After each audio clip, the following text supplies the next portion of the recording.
रहे हैं city India news channel हक की आवाज। Paradise function palace, paradise function palace महबूब नगर। कुल जमाती मुस्लिम राब्ता कमेटी कन्वेनर मोहम्मद मोहसिन खान की क़यादत में एक वफ्द जिसमें मोहम्मद अब्दुल हादी एडवोकेट सदर ज़िला मजलिस इत्तेहादुल मुस्लिमीन, मकसूद बिन अहमद जाकिर एडवोकेट सेक्रेटरी मजलिस इत्तेहादुल मुस्लिमीन ने आज कुल जमाती मुस्लिम राब्ता कमेटी महबूब नगर की जानिब से CAA काला कानून के खिलाफ कलेक्ट्रेट दफ्तर पर EDP शंकर को एक याददाश्त पेश की गई।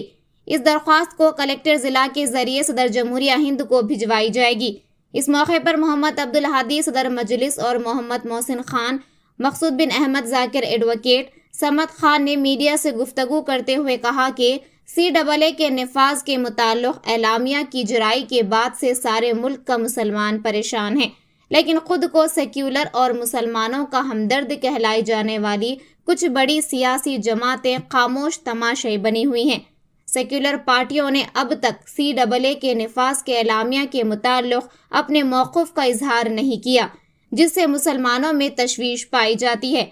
इंडिया के मुसलमानों में इस कानून के बारे में गहरी तशवीश है।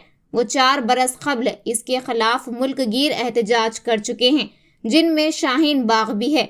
इसकी पादाश में दर्जनों मुस्लिम नौजवान अब भी इंसदाद, दहशतगर्दी और गद्दारी के कानून के तहत जेलों में कैद हैं।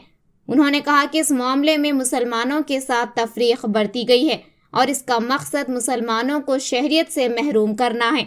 उन्होंने हुकूमत हिंद से मुतालबा किया कि CAA कानून से दस्तबरदार हो जाएं, वरना मुसलमान हिंद जमहूरी तरीक़े से एहतजाज करेंगे। मोहम्मद समद खान, यूसुफ बिन नासिर, मिर्ज़ा खुद्दूस बेग, मुस्लिम लीग रियासती सेक्रेटरी, इंडियन यूनियन मुस्लिम लीग तेलंगाना, मोहम्मद अब्दुल रहीम, मोहम्मद इलियास मुजाहिद कादरी मजलिसी यूथ लीडर, इमरान शरीफ, मोहम्मद ताहिर NRI मजलिसी कायदीन के अलावा कांग्रेस कायदीन ख्वाजा अजमत अली, मोहम्मद आवेज़ अहमद के अलावा ख्वाजा मैनुद्दीन एडवोकेट, मिसबाउद्दीन छुट्टन भाई, मोहम्मद अब्दुल अलीम सिद्दीकी जर्नलिस्ट, हामिद शेख, नूरुल्लाह खान और दीगर कायदीन इस वफ्द में मौजूद थे।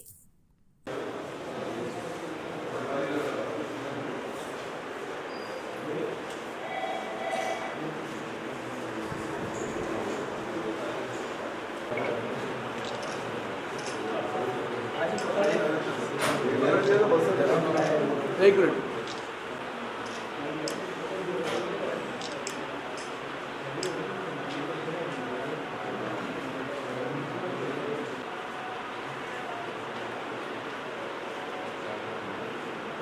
ओके। आज ऑल पार्टी मुस्लिम लीडर्स कोऑर्डिनेशन कमेटी की जानिब से CAA जो क़ानून, काला क़ानून जिसे हम कह रहे हैं, वो क़ानून को रद्द करने के लिए एक memorandum through collector president of India के नाम आज हम कलेक्टर साहब को दिए हैं। हम उसमें सख्त मज़म्मत कर रहे हैं इस काले क़ानून की। इसको फ़ौरन रद्द करने की हम डिमांड कर रहे हैं इस मेमोरेंडम में। ये क़ानून जिसमें मुसलमानों को सिटीजनशिप नहीं दी जा रही है, ये एक सौतेला सलूक है मुसलमानों के साथ, डिस्क्रिमिनेशन है। हमेशा मुसलमानों के साथ ये हुकूमत जो है मुसलमानों का नुकसान करते हुए आई है। बुनियादी तौर पर तालीमी मैदान में, सियासी मैदान में, माशी मैदान में हमेशा मुसलमानों को बुनियाद से नुकसान पहुंचाते हुए आई है हुकूमत। ये क़ानून भी जो लाए हैं सरासर गलत क़ानून है, लिहाजा इसको रद्द करना बल्कि हम डिमांड कर रहे हैं।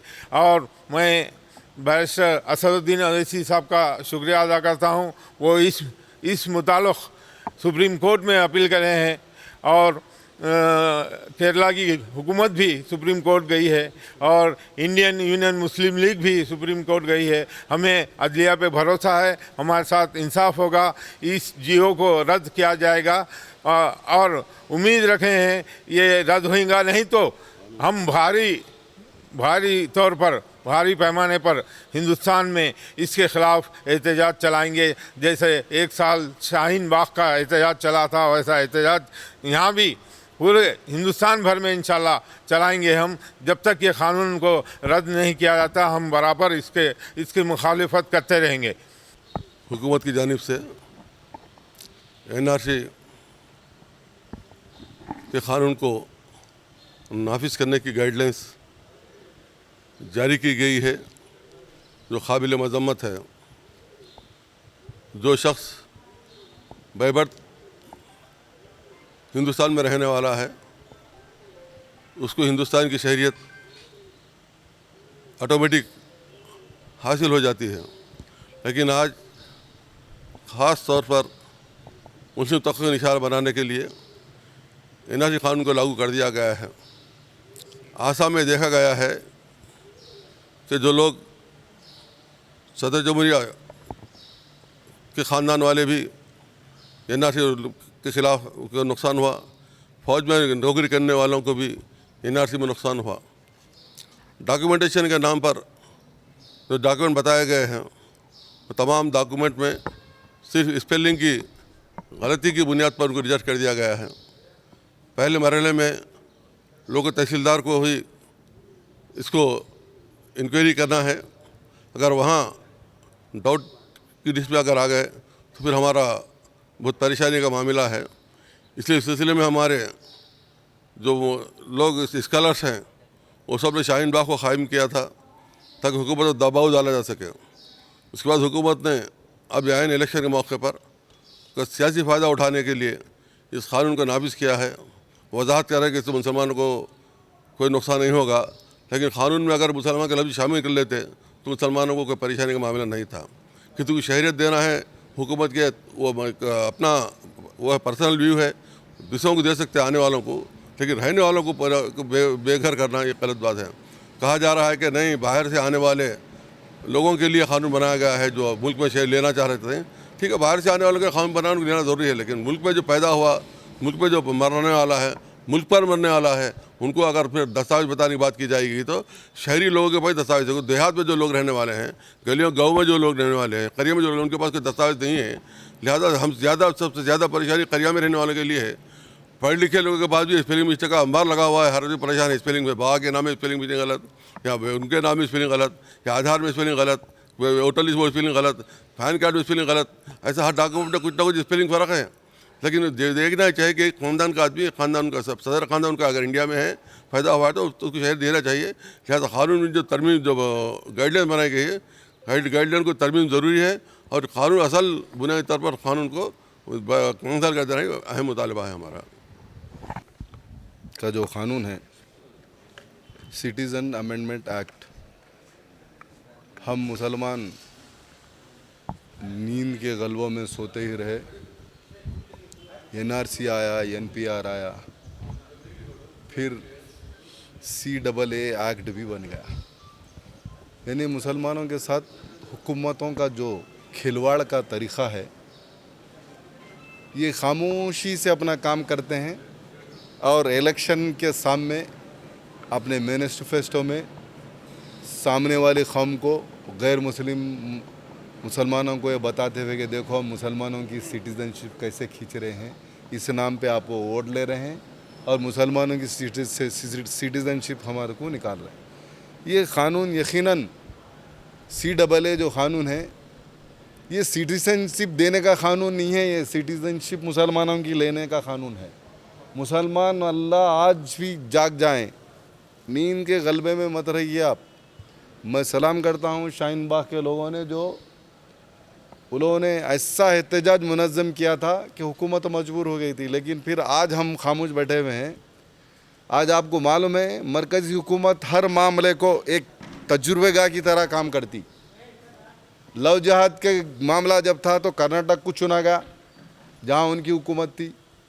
कभी गुजरात की हुकूमत में लैबोरेटरी रख के मुसलमानों को नुकसान कैसे पहुँचाना है काम किया जाता।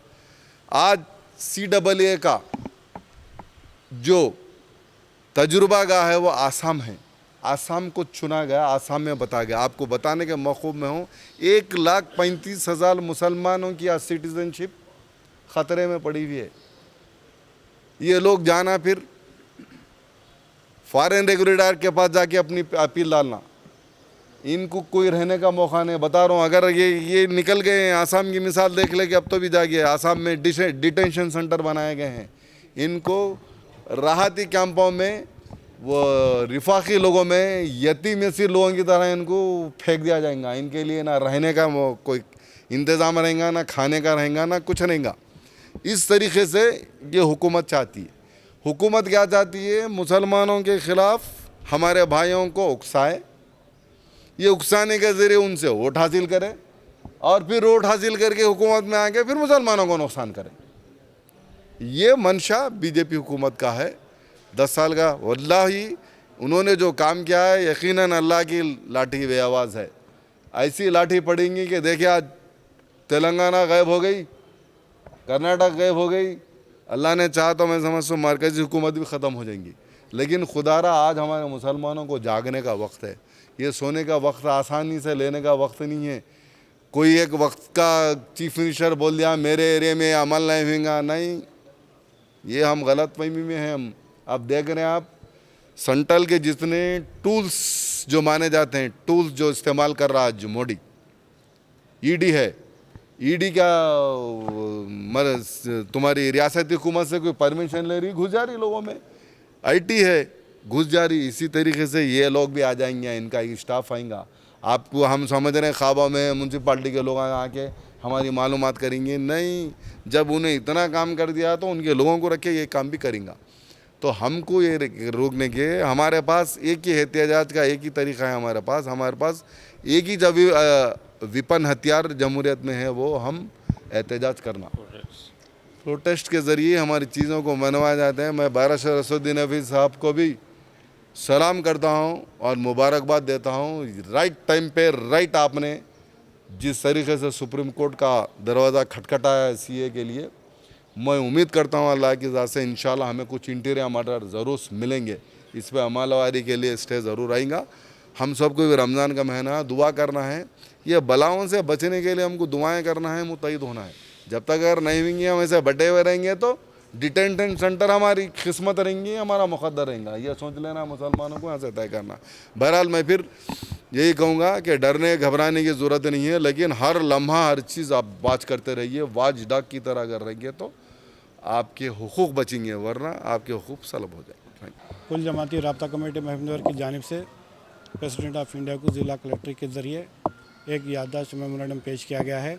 जो CAA हुकूमत, मरकज़ी हुकूमत जो लाना चाहती है, वो दरअसल मुसलमानों के ख़िलाफ़ NPR NRC लागू करने की एक पहला दरवाज़ा है वो, जिसमें ये ख़ास लिखा गया है।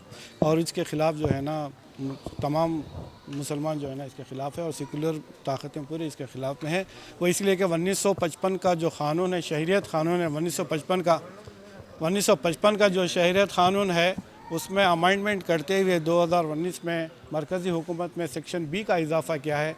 सेक्शन B में यह बात बताया गया है कि पाकिस्तान, बांग्लादेश, अफ़गानिस्तान जो दीगर ममालिक से आने वाले शरणार्थियों को जो है ना सिटीज़नशिप दिया जाएगा, सिर्फ मुसलमानों को छोड़कर। ये डिस्क्रिप्शन के ख़िलाफ़ आज हमारे को मुत्तहिद होना है। इसके बरखिलाफ़ जो है ना हम आज ये मेमोरेंडम पेश करने के लिए आए हैं। अगर सिटीज़नशिप आप देना, शहरियत देना है, तो जो बाहर से जो लोग आए तमाम कौमों को दिए जाए, मज़हब की बुनियाद पर ना दिया जाए। बस ये हमारा मुद्दा है। शुक्रिया।